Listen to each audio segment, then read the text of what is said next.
ఇబ్రాహీంపట్నం నియోజకవర్గంలోని యాచారం మండల కేంద్రంలో భారత రాష్ట్ర సమితి పార్టీ రంగారెడ్డి జిల్లా అధ్యక్షులు శ్రీ మంచిరెడ్డి కిషన్ రెడ్డి, రాష్ట్ర నాయకులు మంచిరెడ్డి ప్రశాంత్ కుమార్ రెడ్డి మార్నింగ్ వాక్ ద్వారా ప్రజలతో మమేకమయ్యారు. ఇంటింటికి తిరిగి కాంగ్రెస్ బాకీ కార్డులను ప్రజలకు పంపిణీ చేశారు.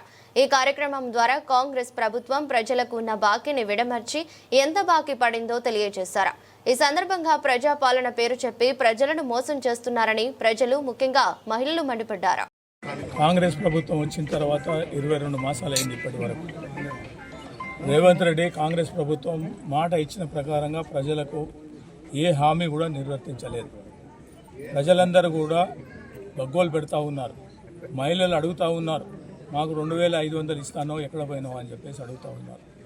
ఇవాళ కాంగ్రెస్ వాళ్ళు వస్తే వాళ్ళ ఇంటింటి దగ్గర మేము అడుగుతాం, ఈ 6 గ్యారంటీలు ఏమైందని అడుగుతాం, 420 హామీలు ఏమైనాయని అడుగుతామని చెప్పేసి మహిళలు అడుగుతూ ఉన్నారు. రాజకీయ చైతన్యం కలిగినటువంటి ఈ యొక్క ఆచారం కానీ ఇబ్రాహీంపట్నం నియోజకవర్గం ఖచ్చితంగా నిలదీస్తారని చెప్పేసి నేను అనుకుంటా ఉన్నా. ఆనాడు 10 ఏళ్ళు కేసీఆర్ ప్రభుత్వం ఏర్పడినాక ప్రజలకు తప్పకుండా హామీ ఇచ్చిన ప్రకారంగా ఇవ్వడం జరిగింది.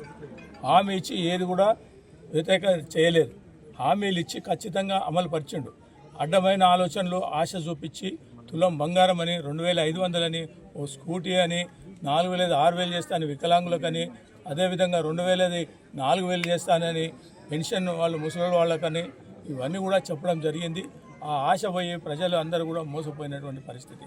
ఇవాళ అందరూ కూడా నిలదీస్తూ ఉన్నారు, మాకు ఎలాంటి సౌకర్యం చేయనటువంటి పరిస్థితి.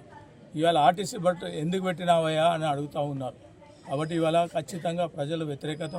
ఇవాళ ఇండ్లు ఇస్తే ఇవాళ లీస్ట్లో వచ్చిన పేర్లు కూడా తీసేసి వాళ్ళ అనుచరులకు, వాళ్ళ పార్టీ వాళ్ళకి ఇవ్వడం జరిగిందని చెప్పి మహిళలు చెప్తా ఉన్నారు.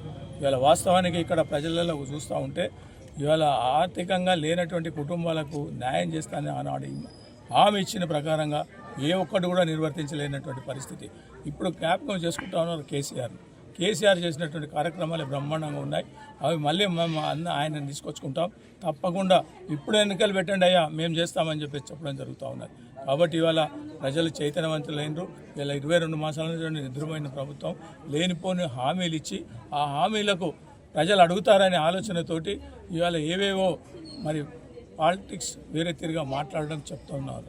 ఇవాళ ఇక్కడ యాచార మండలం ముఖ్యంగా ఫార్మాసిటీకి సంబంధించినటువంటి కార్యక్రమాలు ఏవైతే ఆనాడు హామీచ్చారో ఎన్నికల మొదలు ఆనాడు యాచారంలో ఉన్నటువంటి భూములను ఎట్టి పరిస్థితుల్లో ప్రభుత్వం తీసుకున్నటువంటి భూములు అన్నీ కూడా వాపసు ఇస్తాం, మేము ప్రభుత్వంలో ఎలాంటిది కూడా మీకు అసౌకర్యాలు కల్పించను, తప్పకుండా ఇస్తామని చెప్పేసి ఇవాళ ఆనాడు ఇచ్చినటువంటి బట్టి కానీ, అదేవిధంగా గౌరవ సీతక్క కానీ, ముఖ్యంగా కోదండరెడ్డి కానీ, ఇవాళ మన కోమటిరెడ్డి వెంకటరెడ్డి కానీ, ఇంకా 4-5 ముఖ్యులు అందరూ కూడా వచ్చి ఇక్కడ ఇప్పుడు నిలబడినటువంటి వ్యక్తి, ప్రాతినిధ్యం వహిస్తున్నటువంటి వ్యక్తి పదే చెప్పి ఈ భూములన్నీ వాపసు ఇస్తానని చెప్పి వాళ్ళకు హామీ ఇచ్చి వాళ్ళకి ఇప్పటి వరకు అది చేయడం లేదు, మాట్లాడడం కూడా సరిగ్గా లేదు. ఇవాళ